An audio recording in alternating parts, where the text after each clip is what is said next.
sit back and relax. You're listening to the Wealth Tech Today podcast. And I'm your host, Craig Iskowitz, founder of Ezra Group Consulting.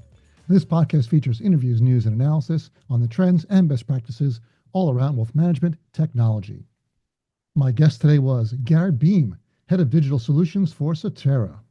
We spoke about a wide range of topics, including Cetera's digital strategy, which makes sense since Garrett is the head of digital. We talked about technology adoption, something we work on a lot here at Ezra Group, and advisor success, the shift to holistic financial advice, data aggregation and personalization, and of course, no podcast and technology would be complete without discussions on AI strategy and implementation.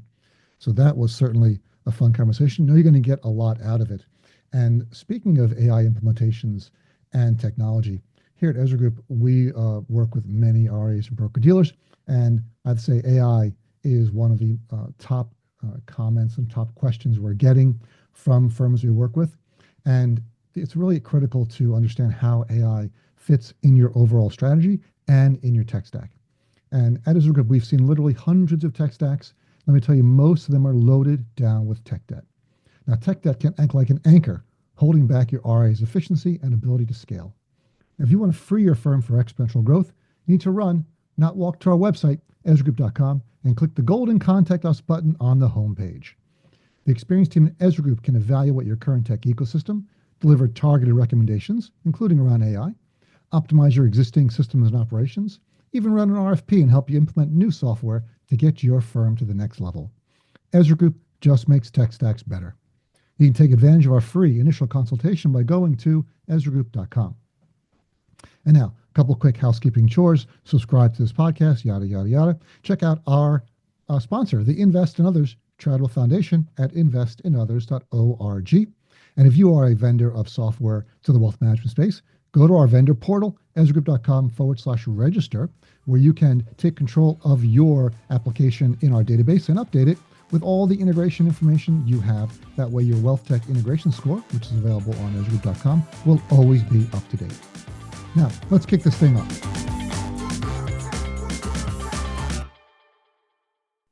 I'm excited to introduce our next guest. Please welcome Garrett Beam, Head of Digital Solutions at Cetera.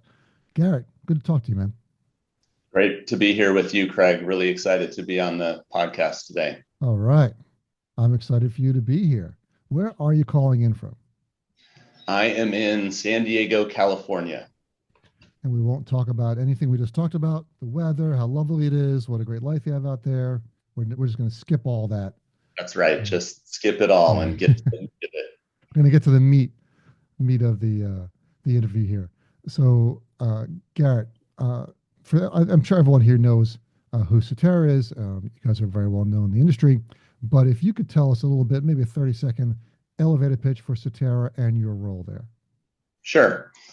Cetera Financial Group is one of the industry's leading wealth management companies and largest registered investment advisors. We serve over 12,000 financial professionals, 400 financial institutions across the United States. We oversee more than 500 billion in client assets, and we were recently ranked one of the fastest growing companies by Financial Planning Magazine. So we provide innovative solutions, support, and resources that empower those financial professionals and institutions to serve their clients, help their clients achieve financial well-being. And at Cetera, I am head of digital solutions. I'm in charge of product management, experience design for our customer-facing digital platform products and solutions.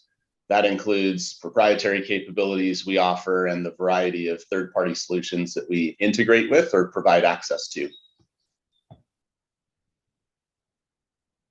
We love integrations here on the Wealth Tech Today podcast, something we talk about a lot. So we're going to get to integrations.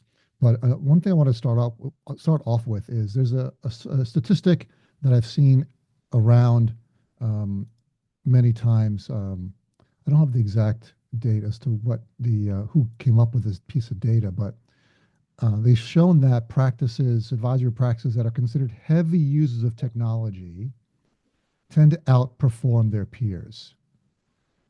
So I think that was from Cerulli, now that I'm thinking about it. And so I'm sure you've heard the same thing. Do you see that? Again, you have a large number of advisors under your umbrella. and in your space. So are you seeing that, and is it causal or correlation? Yeah, great questions. I think it was Cerulli. There's also been other research that sort of, you know, kind of lands in that same sort of finding. And it makes sense. It's congruent with our experience at Cetera. I would say there are different categories, sort of different steps along the ladder. So for what I mean by that is we find that advisors who are high adopters of tech grow disproportionately faster than those that don't adopt tech nearly as much. That's sort of, step one. Step two is advisors that adopt tech where those capabilities are more integrated, they're more connected, they grow even faster. That's kind of step two. But the pinnacle is those advisors who adopt connected tech and are combining that tech adoption with systematic, repeatable processes. For example, take client acquisition and engagement, just as one sort of facet of that. Those are the ones that are growing the fastest. Those are the ones that have the sort of highest level of business growth and success. And so we aspire to sort of have more of the advisors in our network and the composition of advisors in that sort of latter category. As you should. I think any successful firm would want more of those advisors, wouldn't they? But I think the question is, are advisors who, why is it that the firms that have better tech grow faster? Is the tech helping them grow, or is it that firms that have a better plan or better strategy, or as you mentioned, better processes, which is also important, also tend to have better tech? Yeah, I think it's a combination of both the tech, the sort of wherewithal to kind of build the business process that works in conjunction with the tech. I would also, submit that there is a role that we certainly play at Cetera to help our advisors and business owners sort of get the best out of the capabilities that we provide, which includes technology, but we do that in a unique kind of people-based engagement model. So we work very, very closely with our business owners and our advisors to sort of craft business plans and roadmaps and leverage tech and non-tech capabilities to achieve the success that they're seeking. So to your question of kind of correlation or causality, there's intentionality that we bring to the table, both in terms of the tech platform and then the way in which we work in a consultative way to support those business owners get the most out of the technology. And so in that sense, we believe there's absolutely causality from the investments that we're making, the technology that we're providing, and the support that's coupled with that, that's driving those outcomes in the form of growth and success. I love that. I'm going to steal that word, intentionality. Right, you got to be intentional about it, and that's something we see a lot. And I mean, I was queuing that question up for you because I've talking to you guys for many years and working with you, Cetera, for many years. I've seen that you. One of the things I liked about Cetera is that you do have that people-based engagement model, and that you see that you can't just throw tech at advisors and their staff and expect it to work. As you mentioned, you've got to have repeatable, well-defined processes and get everybody on board. And as you mentioned, people-based, and that's something a lot of firms don't understand, is that they're people. Right? These are not machines. It's not AI. You can't just keep throwing new stuff at them and expect them to just jump into it and change the way they're working and be able to adapt to it quickly. And you can't throw too many things at them. Even if you do it the right way, and you get them set up with a new technology and train them and work with them and coach them, you can't then just throw another one at them, right? Well, like, give me a little bit of a break for their brains to sort of, and their bodies to adjust. So I think that putting people based around all of your models and all of your technology, I think makes things a lot more effective. Yeah, you raise a wonderful point and challenge. The dynamic that we face kind of within wealth management is sort of the pace of change kind of all around us necessitates, a high degree of sort of pace within, our own sort of walls, so to speak, in the delivery of capabilities and technology. And so the speed at which it's coming at us and, towards us is somewhat mirrored in terms of what we're needing to respond to and provide to the advisors and institutions that affiliate with us. And that change management is really tricky, right? And as you cite, at the same time, you could have the greatest tech experience, but if advisors and business owners aren't equipped to kind of make the shift and to take advantage of those opportunities, then that's what you have is a wonderful tech experience that doesn't get as adopted and is leveraged. It's a common theme, as you know, that you and guests have touched on in this podcast in terms of advisor inertia, change management. It's a challenging dynamic for sure. I pulled this quote. I keep trying to find the original person who said it. It might have been a Forbes article from 2019 where I said the pace of change of technology has never been this fast, but it will never be this slow again. Right? It's a true statement. Right? Because it's always just the rate is just getting faster, especially the last 2 years with AI, it's getting faster. We're going to talk about that in a minute.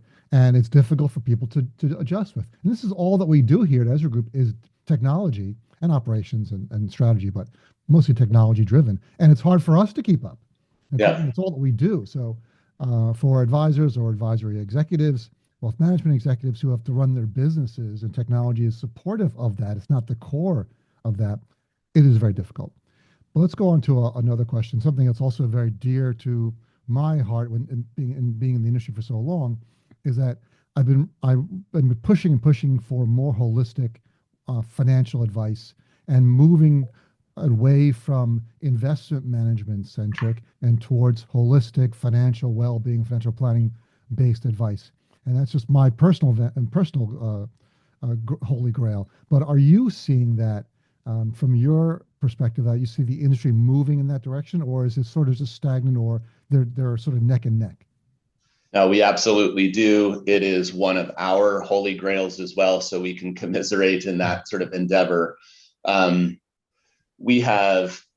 I've been with Cetera for 8 years now. From the time that I joined to now, we have sort of codified a strategic framework that we call the advice-centric experience that is at the heart of what you're describing, Craig. It's anchored on the belief that the greatest source of value advisors provide their clients is the advice that they deliver upfront throughout the relationship. It's not just about managing their investments, it's about the holistic advice. And, as we think about it, technology is one of the best enablers of that shift, given its ability to connect the different capabilities, different pieces of that journey together, prompt the advisor, prompt the client in terms of opportunities or actions that they can or should take, reinforce the value through interactive collaboration, ongoing progress monitoring and reporting that becomes a different dynamic in that advice-centric world as opposed to the investment management-centric world.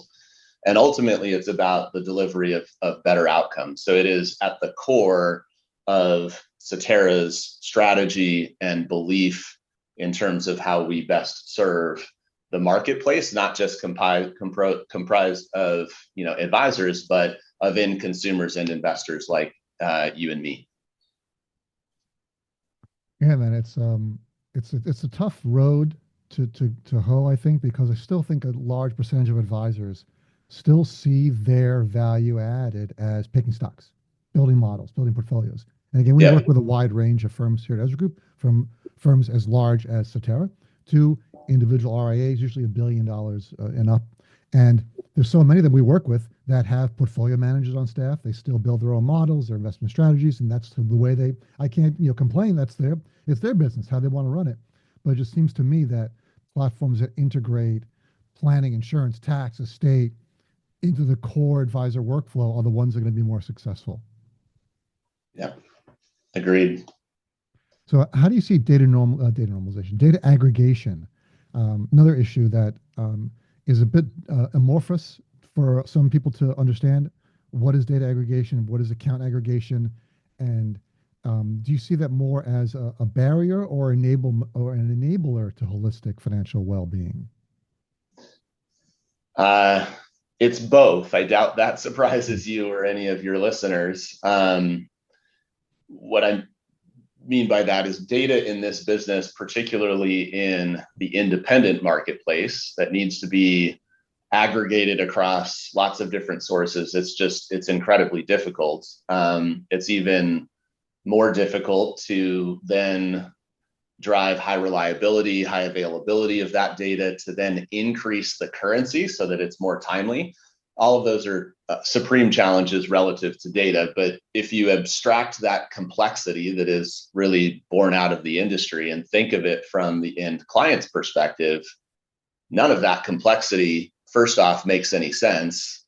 And you don't care. You can't explain that to end clients. So our expectation is that the data is there, it's complete, it's accurate. When it's not, and it's our money, it's our investments, it's our financial well-being. Talk about a bad client experience, right? So if an organization has data issues, which many do, then it's absolutely a barrier.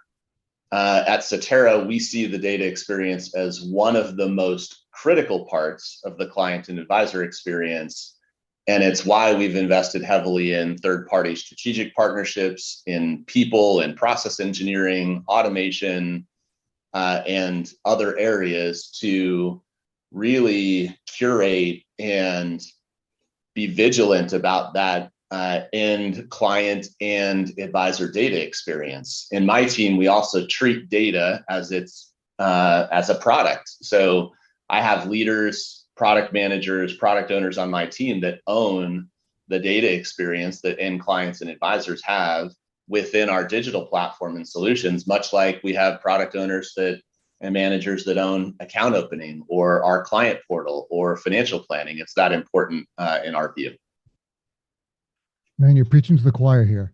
We did a series of webinars last year on data as an asset, trying to get more firms to realize, as you said, data is a product, data is an asset. It's not just something that sits behind your applications or drives other reports. It's really something you need to have a strategy for. And we did a survey of wealth management firms asking some of the questions like, do you have one person at your organization in charge of data? Because that tells us a lot about your firm, how your firm's approach to data. If you don't have one person in charge, then most likely no one's in charge and everyone does their own thing. And it's sort of the wild, wild west when it comes to data. And it's been not as much of an issue until now. I think now firms are coming to us asking for more help with AI, but their data is a bit of a challenge. And that's holding them back when it comes to leveraging AI as much as they could, which we're going to get into. But in general, even without AI, other areas you're not going to have as much productivity, efficiency, and effectiveness if your data isn't well organized. Well said. So let's talk more about technology. This is the Tech Podcast. That's what I'd like to talk about. And we talked about the holistic wealth. We talked about heavy users of technology and how successful they are. Let's talk about a buzzword that I hate, personalization. We hear a lot that we're going to create personalized, hyper-personalized experiences. But in reality, everything is personalized and everything can be customized. And we've been seeing this, more recently now as other tools come into play. But what do you see the role of tech in creating personalized, relevant experiences for clients based on their financial journey? Yeah. Technology plays an instrumental role in delivering personalized experiences, as you're alluding to. The notion of hyper personalization is something that we and seemingly everyone is seeking. I think the ability and potential these days, given advancements in technology, there's more there for the kind of grasping than there ever has been before in terms of contextualizing experiences, leveraging modularized capabilities, putting customization in the hands of users, inviting and offering self-service capabilities, which is as much about personalization as anything.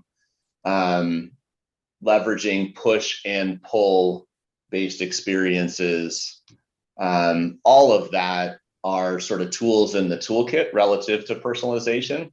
Back to your comments on data, orchestrated data-driven personalization is a big dimension of how you can personalize the experience for any user in any role in any sort of digital medium, whether it's an in client, a prospective client on a native mobile app, or a more sort of kind of traditional advisor workstation in terms of their homepage experience or this experience within the application, within the platform. So there are so many more tools today, Craig, than there ever have been before.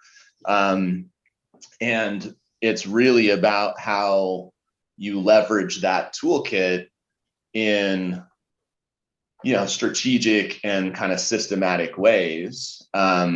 The linkage in our view is those tools, to not to belabor the point too much or sort of beat the horse on the importance of data, but is really sort of data, the way that you can structure, store, access data in conjunction with those tools, your own capabilities, those that third parties provide you, and how you integrate and sort of blend these things together is really where the magic happens from a personalization.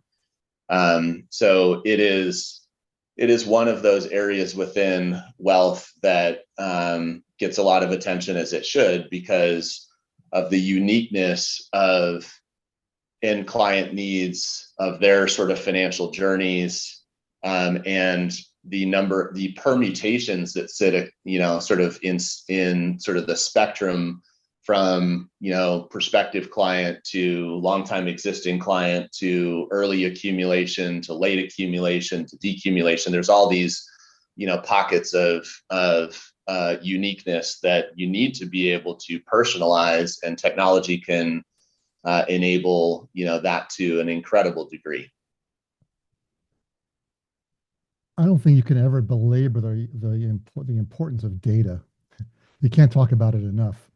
And you mentioned integrations earlier, and even if your data is well organized, if it's not integrated well across the firm, you're not going to get a personalized experience, because every application that we review every application, we review every category of applications. And I think almost every application we work with uses the word personalization in some respect, right? So they all think that they can personalize, but they all have their own methodology for doing that, and they all have their own siloed data for doing that. So you're not getting an equally personalized experience across all of your applications if they all operate discretely in a silo.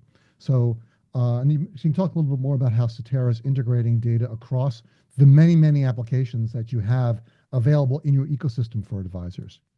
Yeah, it's an excellent point. I could have a very personalized experience over here as a client or an advisor, and then, a very personalized experience over here. But if I think about the two experiences together, there's incongruency and there's sort of friction that can get created between sort of navigating from one to the other. So to me, what that comes down to is really connectedness. So connectedness across the various capabilities is one of the things that we're hyper focused on, and that's become and is becoming increasingly important. So we've opted to solve for that connectedness by building a fair amount of our own capabilities in our platform, but then marrying oftentimes deep integration with third-party solutions to create the cohesiveness in that experience across different sort of parts of a workflow or across different parts of a journey where it looks similar or the same to, especially in client, as I move from A to Z and in partnership and collaboration with my advisor. So just as one example, in our clients and financial professional portals, we've deeply integrated planning. We've deeply integrated particularly Money Guide into the client experience and the advisor experience in our financial planning solution, or in our financial professional portal. And the goal of that is to create this cohesion that we're talking about, so that you don't have these disconnects or this incongruency as I move from prospective client to existing client to planning to implementation to kind of onboarding and ongoing guidance. Man, time is flying here, Garrett. I got to tell you, I want to get all of a couple of the questions in. We didn't even get to talk about AI yet. Man, how can we go that for 20 minutes without talking about AI? It's impossible. Right, let's talk about it. So this is something that's changing the industry tremendously, changing everyone's industry. I know Cetera is doing a lot around AI. Can you talk in general about your approach to AI? And then we're going to talk about the announcement you made about a specific AI application you guys are using. Yeah. How can we not talk about AI, to your point? Mm-hmm. Where I would start is we're doing a lot in the AI space. We are, just like everyone is, incredibly excited about its potential. Our AI specific strategy and roadmap centers around how we can harness the value of AI in the business that we're in a responsible and thoughtful way that protects the businesses that affiliate with us and Cetera's, but in ways that liberates the potential of AI and embraces it for what it really offers, which is creativity, innovation, even sort of the revolution that it seems to be kind of generating.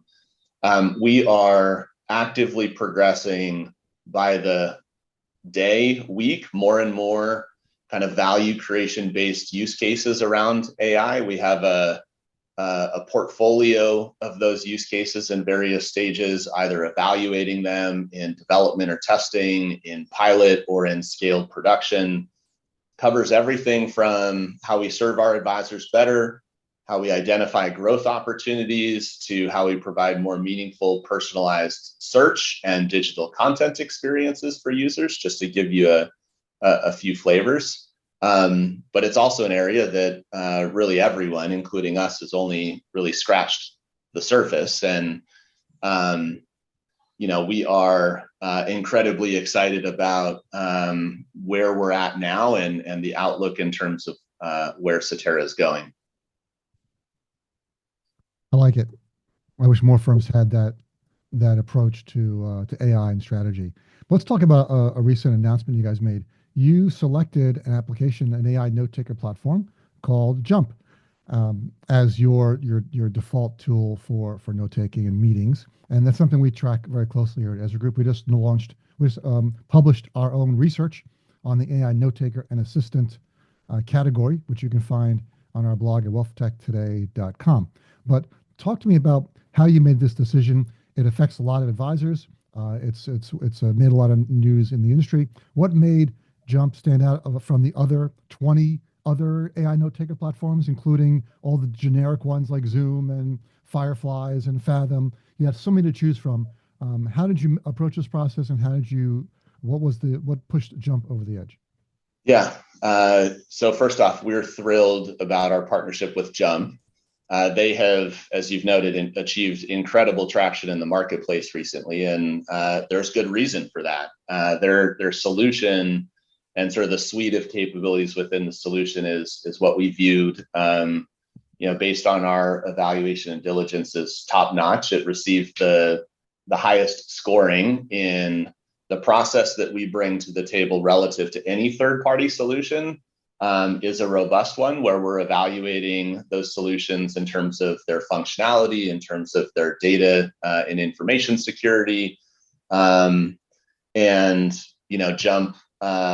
sort of rose to the top. And it's easy if you have experienced the solution yourself, used it yourself, it's easy to see the potential of not just the value today, but the potential of where Jump could go in terms of the product roadmap. It's a really fascinating space, Craig, as you no doubt know. I mean, it should put traditional CRM solution providers on notice relative to the sort of traditional role of quote unquote customer relationship management. So it will be fascinating just to see how AI-driven note-taking, meeting management, and more traditional CRM functionality plays out in sort of the coming kind of years, and what that unlocks in terms of value for us in a wealth technologies sense.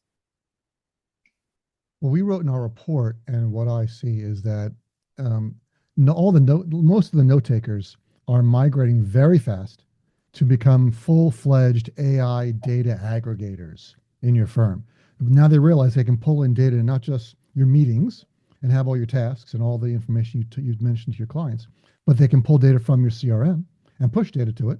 They can pull it from Outlook or your email and have every communication you have with your clients. They can plug into your VoIP system, Ring Central or others, and pull that data. And also, if you have a SharePoint, Box.com, Dropbox, you can pull every file you ever share with your clients, or they share with you if you allow them. So they really can become the repository of all knowledge about your clients. Do you see that as an area where Cetera thinks is moving, or are you think they should be relegated to just note taking? The point you make, the underlying point you make around the amount of unstructured combined with structured data is really sort of the core of how I would think about answering that question, because in our business, in wealth tech and in advisor practices, there's just that. There is a ton of unstructured data that has all of this potential to it, where prior to capabilities like AI, it was labor and other forms cost prohibitive of doing, much with that data, or doing as much as can be achieved now with AI capabilities. So I completely agree with the value of combining these different data sets and sort of the overlay of AI unlocking value kind of in that. I would say that's an area that we are actively sort of evaluating and exploring how best to unlock that potential. There's an argument to be made with anything, whether or not third-party capabilities can supply you with that value, or if you want to solve for that differently. And so it's a great question. It's right at the heart of one of the areas that we're actively working our way through in terms of what makes the most sense for Cetera. Are there any areas you can talk about, specific areas you're exploring other AI tools? So back office automation, other ways for client engagement, or supporting advisors with next best actions. What else are you looking at? Yeah, we see vast potential when it comes to next best action. We're actually piloting some capabilities in that particular area that are around surfacing growth and servicing opportunities for advisors. We are actively leveraging capabilities internally in terms of kind of home office efficiency and advisor servicing capabilities through our leveraging of Agentforce through Salesforce. We are actively leveraging some Snowflake capabilities relative to sort of data insights and kind of data related capabilities. We are an Amazon Bedrock customer, and we're using Amazon Bedrock as it pertains to kind of search and knowledge base, sort of prompt based value. So there is a suite of capabilities from sort of big macro platform providers like I just talked about to smaller, sort of more niche, players that formulate an ecosystem that we're leveraging today that is only going to get sort of more rich and structured and kind of strategic as we work our way through this kind of stages of evaluating, kind of development, testing, piloting, and scaling in production. So it's a wonderfully invigorating and yet challenging sort of time frame to be sort of contending with the potential of Gen AI in particular, but it's fun, right? Because there is so much potential, and the outcomes that can be yielded from a business growth perspective, from an in-client perspective, there's no sort of limit to the imagination. So it's fun. I think that's a great phrase to wrap things up with. It's invigorating yet challenging, right? And that's all we can expect, right? The things are fun, and we're in the middle of a great upheaval of tech, and I'm glad we're here to see it and be able to deal with it. But where can people who are listening, if they don't know, if they can find out more about Cetera? Cetera.com for sure. You can find out more. You can follow us on LinkedIn as well as other social channels. And those are the best places to learn more about Cetera. You can certainly reach out to me directly on LinkedIn if anybody wants to engage or has questions or would like to discuss anything further. Happy to do that as well. Be careful what you wish for, Garrett. You might get a flood of emails from people with questions. No problem. Awesome. Garrett, thanks so much for being here, man. I really enjoyed our conversation. Thank you, Craig. Thanks for having me. I really appreciate the time. It was fun. Hey, it's Craig again. And here are my top 3 takeaways from this episode. I really like Cetera's emphasis on advice-centric experience, where they leverage technology to enable holistic financial advice beyond just investment management. It's kind of a pet peeve of mine. We also talked about data quality, integration, and personalization being critical focus areas for creating cohesive client advisor experiences across Cetera's platform. I like that Cetera is actively exploring and implementing AI capabilities, as every firm should be, including recently selecting Jump as their AI note-taking solution for advisors. And finally, we all know the wealth management industry is seeing rapid technology change, especially with AI, which is creating both challenges and opportunities. Well, you've made it to the end of another episode of the Wealth Tech Today podcast. Thanks for listening. But before you go to our website, ezragroup.com, and scroll to the bottom of the homepage and sign up for our newsletter. Once a month, you receive an email chock full of wealth management goodness, news, information, and updates. You will not be disappointed. Thanks again for listening, and talk to you all again next time.